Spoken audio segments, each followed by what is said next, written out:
Akkam jirtu guys, baga deebitanii gara channel kiyyaatti dhuftanii siin jecha guyyaa har'aas viidiyoo kan biraatti walitti deebinee jira. Viidiyoo guyyaa har'aa keessatti immoo iimeelii banuudhaan qofa guyyaatti haga doolaara 3-4 yookiin immoo haga doolaara 10 illee karaatti hojjechuu dandeessan kan isinitti argisiisu ta'a jechuudha. Viidiyoo kana akka isin jaallatan shakkii tokko hin qabu like gochuudhaan eegala viidiyoo kana amma kallattumaan gara viidiyoo. Linkii isaa argachuudhaaf jalqaba gara telegiraamii keessanii erga dhuftanii booddee telegiraamii keessan keessaa kiyyaatti akka jettanii sarchi ni gootu. Erga sarchi gootanii booddee linkii kana yookiin immoo barreeffama kana ni argattu jechuudha. Yoo xiqqaate sirriitti hojjennaan boot kana irraa ji'aan haga birrii 10,000 ol ni hojjettu kan jedhudha jechuudha. Kanama gochuuf maal gootu linkii gadiitiin eegalaa kan jedhu bakka kana jira. Al tokko linkii kana irratti ni tuqxu jechuudha. Kana booddee erga linkii kana irratti tuqxanii haala kanaan isiniif dhufa start kan jedhu bakka kana jira. Al tokko isarratti ni tuqxu.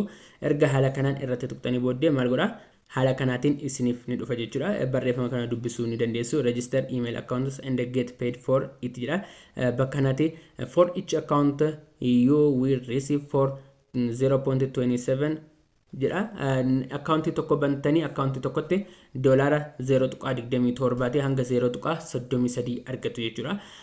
0.27 akkaawuntii tokkotti yoo kan argattan ta'e akkaawuntii 10 yoo bantan meeqa argattu ida'uu dandeessu.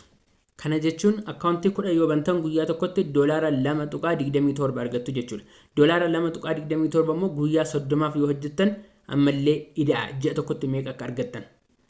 Kana jechuun naannoo doolaara 68 argattu jechuudha. Ji'a tokko keessatti naannoo doolaara 68 guyyaa guyyaatti akkaawuntii 10 qofa yoo bantan gadi qabdanii akkaawuntii 10 qofa yoo bantan guyyaa guyyaatti ji'a tokko keessatti naannoo doolaara 68 argattu. Doolaarri 68 kun immoo birrii Itoophiyaatti meeqa ta'a jedhu immoo waliin idaana ilaalla. Doolaara 68 jenna baay'isuu gatii amma P2P irra jiruutiin meeqaan baay'isna birrii 100 fi 78 wanta akkasii irra jira 178 jennee baay'isna. Kun akkuma argitan yoo xiqqaate ji'aan birrii 12,000 fi 100 ol hojjechuu dandeessu jechuudha. Kanaaf bootiin kun akka isin hin dabarre sirriitti jabeessitanii irratti hojjechuu hin dagatina isin jedha.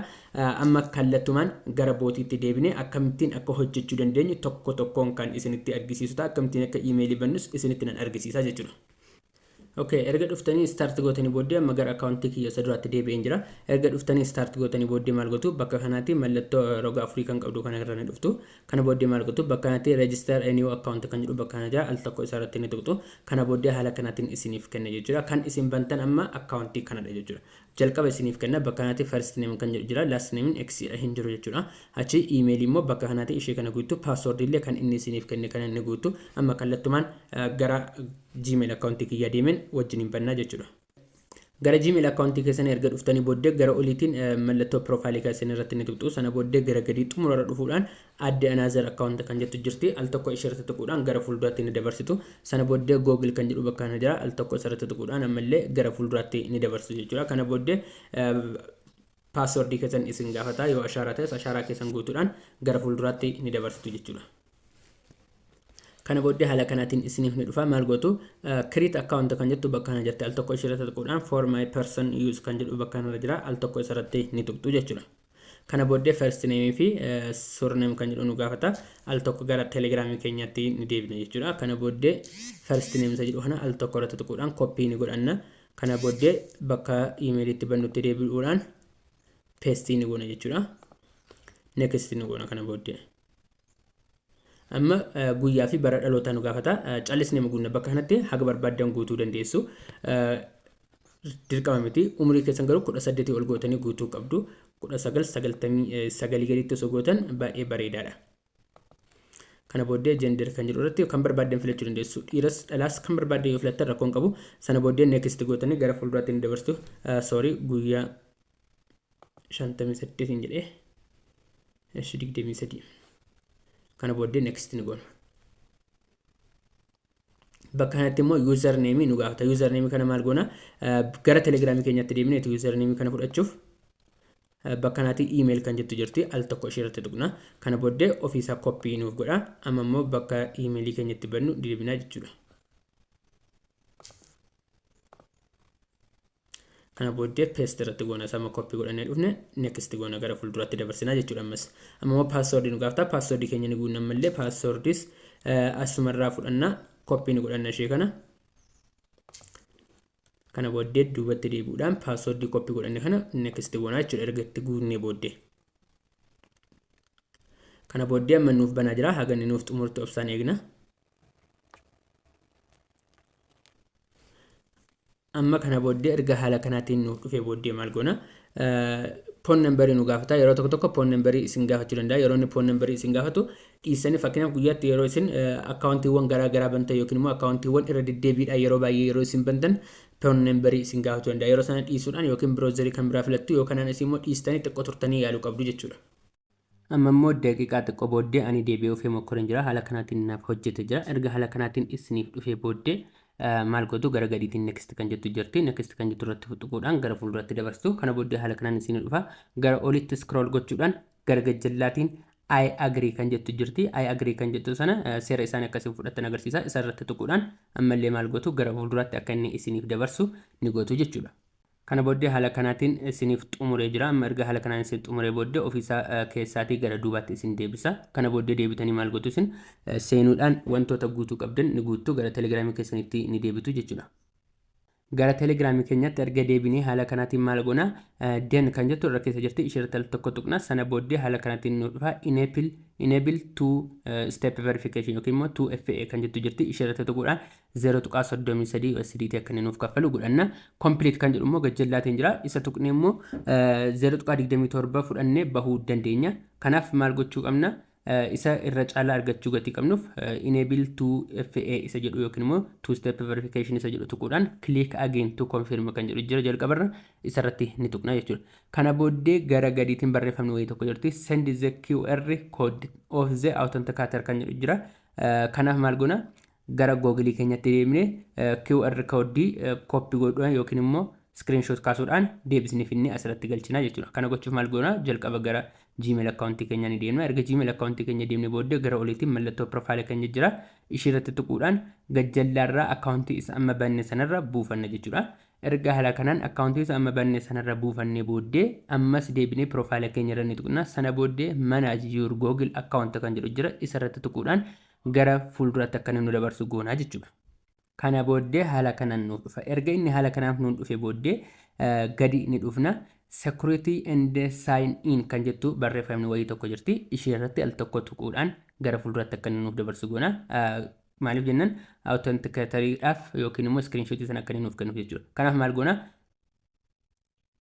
Kanaaf maal goona two step verification kan jettu jirti isheen off jettee jirti jalaatiin ilaaluu dandeessu two step verification is off jedha kanaaf al tokko isarratti tuqne gara fuulduraatti ni dabarsina. Amma haala kanaatiin nuuf dhufa erga haala kanaatiin nuuf dhufe booddee yaa'u ashaaraa keenya nu gaafata yookiin immoo piinii fayyadamnu ta'e piinii yookiin nansi paatarnii keenya nu gaafata kanaaf waan inni nu gaafate guutuudhaan gara fuulduraatti akka nuuf deebisu goona yookiin bilbilli kun kan keenya ta'uusaa cheekii gochuudhaaf jechuudha kan inni kana nu gaafatu kanaaf waan inni nu gaafate gochuudhaan gara fuulduraatti ni dabarsinaafi jechuudha. Amma haala kanaan erga xumurree booddee bakka kanatti nu fidee jira. Kanaaf maal goona filannoowwan jiran kana keessaa isa sadaffaarra jiru authenticator kan jedhu irratti al tokko tuquudhaan gara fuulduraatti dabarsina. Kana booddee set up authenticator kan jedhu jira isa irratti tuquudhaan ammallee screenshotii kan akka inni nuuf fidu yookiin immoo QR code kan akka inni nuuf fidu goona. Sana booddee QR code kana maal goona screenshot godhannee ni kaafanna. Erga kana kaafannee booddee maal goona gara telegiraamii keenyatti ni deebina jechuudha. Amma gara telegiraamii keenyatti erga deebinee booddee haala kanaan nuuf dhufa isa screenshot godhanne kana ni galchina jechuudha. Telegiraamii bootii kana keessa erga dhufnee booddee isa screenshot goona kana ni galchanna. Kana booddee crop goona guutuusaa akkasitiin hin erginu crop goone kunnee bakka suuraa ishee mul'attu QR code sana qofa irratti ergina jechuudha. Kana booddee erga sendi goone booddee koodii nuuf laata koodiin sun sekoondii gabaabduuf qofa turte waan ta'eef dafnee copy goone kaane gara inni koodii sanatti ni deebina. Kana booddee gajjallaatiin next kan jettu jirti ishee tuquudhaan bakka kanatti koodii kana gashina sana booddee verify kan jedhu jira isa irratti tuqna sana booddee xumurree jira jechuudha. Amma wanta xiqqoo tokko qofatu nu hafa waan sana wajjiniin hojjenna jechuudha. Erga haala kanaan guunnee booddee duubatti ni deebina. Amma haala kanaan erga duubatti deebinee booddee maal goona two step verification kan jedhu of jettee jira ammallee nuuf hin banamne waan ta'eef deebinee isa tuquudhaan akka two step verification nuuf banamu gochuu dandeenya. Kanaaf maal goona two step verification isa jedhu al tokko ni tuqna. Kana booddee haala kanaan gara fuulduraatti nu dabarsa. Kana booddee erga haala kanaan nu dhufee gara olitti scroll gochuudhaan gara gajjallaatti turn on two step verification kan jettu jirti al tokko ishee irratti tuquudhaan turn on goona yookiin immoo two step verification keenya on goona. Haala kanaan erga dhufnee lakkoofsa bilbilaa nu gaafata. Skip kan jettu gajjallaa jirti ishee gidduu sana ni filanna. Kana booddee continue anyway jenna. Kana booddee turning on nuun jechaa jira. Amma den jedhee nuuf xumuramee jira jechuudha. Den kan jedhu tuquudhaan al tokko duubatti ni deebina jechuudha. Erga duubatti deebinee booddee maal goona gara oliitiin mallattoo searchii kan qabdu jirti. Mallattoo searchii sana irratti tuquudhaan maal jenna app lock jennee searchii goona. Haalaan ani barreessu kanaatiin barreessuu dandeessu. App jettanii yeroo isin barreessan ofiisaa lock isiniif fida yookaan anas app lock jettanii searchii gochuu ni dandeessu. Kan isin app lock kana searchii gootan yookiin app password jedha. Kan isin app password kana searchii gootan erga two step verification on gootanii malee isiniif hin fidu waan ta'eef erga sana booddee irratti tuquudhaan gara fuulduraatti dabarsitu. Kana booddee haala kanaan isiniif dhufa. Gara gadiitiin app name kan jettu jirti. Waan barbaaddan barreessuu dandeessu. Dirqama wanta faayidaa qabus ta'uu isuu danda'a yookiin wanta yaadattan illee yoo ta'es rakkoo hin qabu. Maaliif jennaan akkaawuntiin kun deebi'ee waan isin hin fayyadneef waan barbaaddan galchuudhaan create ni gootu. Sana booddee kooddii wayii bakka kanatti nuuf kennama jechuudha. Kooddii sana ishee guutuma ishee koppii godhanna. Erga koppii godhannee booddee maal goona amma gara telegiraamii keenyatti ni deebina jechuudha. Gara telegiraamii keenyatti erga deebinee booddee kooddii ishee amma koppii godhannee sana maal goona achitti paste goone irratti ergina jechuudha. Amma haala kanaan erga erginee booddee akka duraan akkaawuntii tokkos banuu jalqabeen gidduutti dhiisee jira. Sanaaf jecha akkaawuntii lama naaf fide. Isin akkaawuntii tokko qofa isiniif fida. Akkaawuntiin isiniif fide sanarratti al tokko tuquudhaan gara fuulduraatti akka inni isiniif dabarsu gochuu dandeessu.